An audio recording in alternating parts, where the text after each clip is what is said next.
The column of the goddess is the popular name given by the citizens of Lille to the memorial of the siege of 1792. The memorial is still in the center of the Grand Place of Lille, and has been surrounded by a fountain since around 1990. The siege of September 1792 was one of the many battles fought during the French Revolutionary Wars and considered a major event in the city's history by its inhabitants. Despite its relatively low military significance on a wider scale, a few months earlier, in April 1792, French forces in the same area did not conduct themselves well, fleeing after a skirmish with Austrian forces and afterwards killing their own commander, Théobald Dillon. This might have made the Austrians expect an easy victory, which as it turned out was not the case. An Austrian army of 20,000 men besieged the city of Lille. Then the city was attacked by Albert Casimir, Duke of Teschen. For 9 days and nights, the Austrians bombarded the city without intermission, but had ultimately to raise the siege.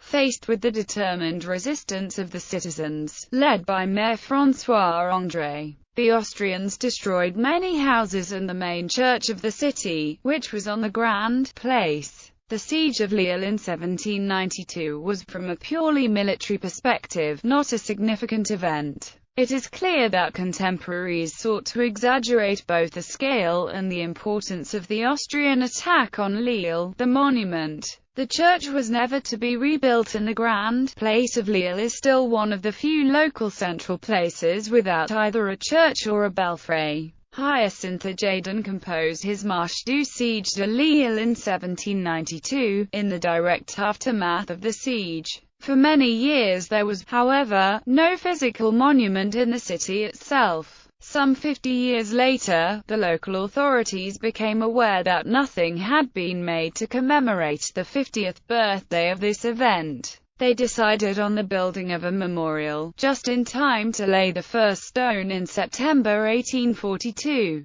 But it was not before 1845 that the memorial was finished. The memorial consists of a column topped by a statue. The column was designed by the architect Charles Benvignate, while the statue was sculpted by Théophile Bras as an allegory of the besieged city wearing a mural crown. It was nicknamed the Goddess by the inhabitants of Lille soon after the erection of the memorial, as some local poems suggest.